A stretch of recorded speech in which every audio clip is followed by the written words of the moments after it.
এখানে যদি 10টা থালি থাকে একটার লগে একটা বাড়ি লাগে একটু শব্দ হবই। সংসার করে খাইবেন নিকে গেলে এই ছোট বড় কথা নিয়ে তুমি কাচ্চা দিয়ে বাপের বেচতে হো। হ্যাঁ এখানে তো ভালো না। কি এর ভালো লাগে না? তোমার কি আমি দেখে হইনে বিয়ে দিছি? আমার বাপ ভাই আছে এখানে দেখার চান্সই দাও নাই। তুমি নিজে একলা ভালো পেয়ে বিয়ে বইছো। হ্যাঁ ওই গিন্নি গিন্নি লল আইছো হাই যে ধরো গেদি আইছে। গেদিনে এক সপ্তাহ আগে থেকে গেল।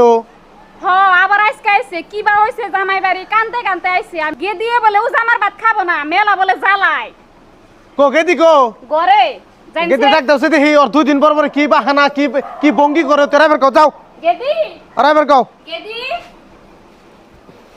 কি এটা জ্বালা হইছে। হ্যাঁ 2 দিন পরে পরে খালি মেয়ে ওই জামাই বাড়ি থেকে আইবো কি বেড় ওই হার না এসিম কে আইবো তাড়াতাড়ি এবার করে করে তাড়াতাড়ি আয় আবার আলমাই বের যাবো একটু পরে। গেদি রে তো জ্বালা আমার এন্না ভালো লাগে না জ্বালা সহ্য হয় না। এই গেদি কি কও? তুই এটা কি আরম্ভ করছ? হ্যাঁ তুই এক সপ্তাহ আগে আইলি তোর হরিতে একটু থালি বাসন দিবার কইছে দোয়া ছাবা হয় নাই তোর একটু এই কিবা কইছে তুই বাইতে আই পড়ছ আবার আজকে কি হইছে? তুমি তো জানো না মেলা মারে মেলা জ্বালায় নুন দে বিজাবি বদনাম করে ভসুরে কিচ্ছু কয় না তোমাকে জামাই মার দেয় দৌড়ে দৌড়ে।